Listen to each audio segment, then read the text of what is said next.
17h47 à Paris, c'est l'information de cette mi-journée. Joe Biden qui est donc élu 46e président des États-Unis. On vous retrouve, Stéphanie Antoine, en direct depuis Washington. Stéphanie, vous avez suivi cette élection depuis le début. Ça y est, c'est la fin de l'attente. Est-ce qu'il y a du mouvement à Washington pour le moment ?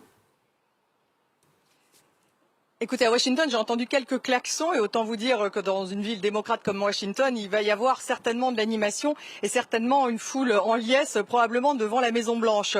Pour l'instant, en tout cas, j'entends effectivement quelques klaxons. C'est vrai que c'était le président, ça y est, élu, Joe Biden, c'est arrivé soudainement. On attendait en fait les résultats de Pennsylvanie, vous le savez, ça faisait 3 jours qu'on attendait à chaque fois combien justement de types de bulletins en Pennsylvanie allaient être comptabilisés. Et puis là, tout d'un coup, effectivement, il y a eu suffisamment de bulletins. Il a gagné suffisamment de bulletins en Pennsylvanie pour prendre une avance suffisante pour que les grands networks, CNN, mais bien sûr Associated Press aussi, notre partenaire, donc disent que Joe Biden était élu. Voilà, je ne sais pas si vous entendez, mais ça commence ici dans la ville de Washington. On commence à entendre les klaxons. C'est vrai qu'ici, on va être, je dirais, presque soulagé parce que franchement, les personnes à qui vous parliez pendant cette semaine étaient en attente, étaient impatients, se demandaient mais quand est-ce que ça va se terminer.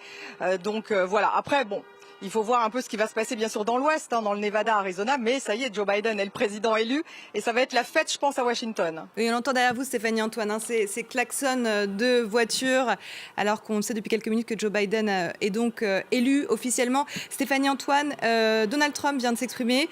Il dit que cette élection est loin d'être terminée. Donc ça ouvre la voie à d'éventuels recours. D'ailleurs, ses avocats devaient s'exprimer, vont peut-être s'exprimer depuis la Pennsylvanie.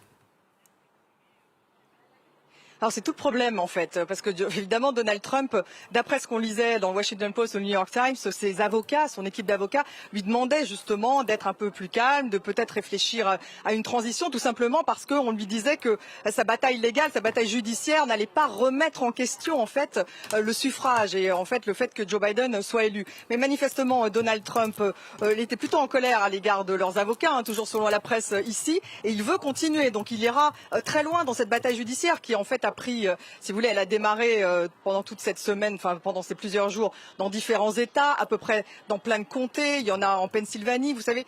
Donc en fait, c'est un ensemble de procédures. Il y en a. Pour la plupart, elles ont été retoquées par les juges des différents États, mais ça continue et on ne sait pas. Est-ce que ça ira jusqu'à la Cour suprême? Est-ce qu'on va se retrouver avec un scénario comme l'an 2000? À chaque fois que je pose la question ici à des experts, ils me disent c'est possible, mais ça n'est pas probable. Vous voyez, donc si cette question judiciaire reste ouverte, Donald Trump manifestement veut se battre sur le plan judiciaire jusqu'au bout. Qu'est-ce que ça peut donner d'un point de vue politique? Il va falloir attendre vraiment pour savoir. Pour l'instant, ce qu'on peut dire, c'est que Joe Biden est élu président des États-Unis. Et Stéphanie, Donald Trump qui annonce que ses avocats vont lancer une procédure dès lundi. Il affirme que Joe Biden s'est précipité pour se déclarer vainqueur. Il affirme cela, donc c'est ça va peut-être se terminer devant les tribunaux. En tout cas, ce n'est pas la fin de cette bataille judiciaire qui en fait a démarré et va continuer. Manifestement, Donald Trump, il tient. Alors on va savoir qui il va avoir derrière lui. Si vous voulez, si vous regardez du côté des Républicains, ils sont quand même très discrets. Si vous regardez Mitch McConnell, son attitude, qui est en fait le leader des Républicains au Sénat, il a dit, écoutez, que le vote qu'il n'y avait pas de fraude, que le vote était totalement légal. Donc il n'est pas véritablement soutenu. Il y a une aile tout de même effectivement plus extrême au sein du Parti républicain qui soutient Donald Trump. Mais pour l'instant, lorsque vous parlez des Républicains qu'on entend le plus, eh bien franchement la plupart pour l'instant étaient très discrets, donc probablement prêts à accepter une défaite du côté de Donald Trump. Alors Donald Trump est-il prêt à accepter la défaite? C'est vraiment véritablement la question qu'on peut se poser. En tout cas, ça va continuer sur le plan judiciaire. On va voir, évidemment, on attend que Joe Biden prenne la parole et on va voir, vous dites que lundi il y aura de nouvelles procédures, donc il y aura des procédures. Mais bon, voilà. Donc la bataille judiciaire n'est pas terminée. Joe Biden est néanmoins, pour le moment, élu président des États-Unis. Merci beaucoup, Stéphanie Antoine. Évidemment,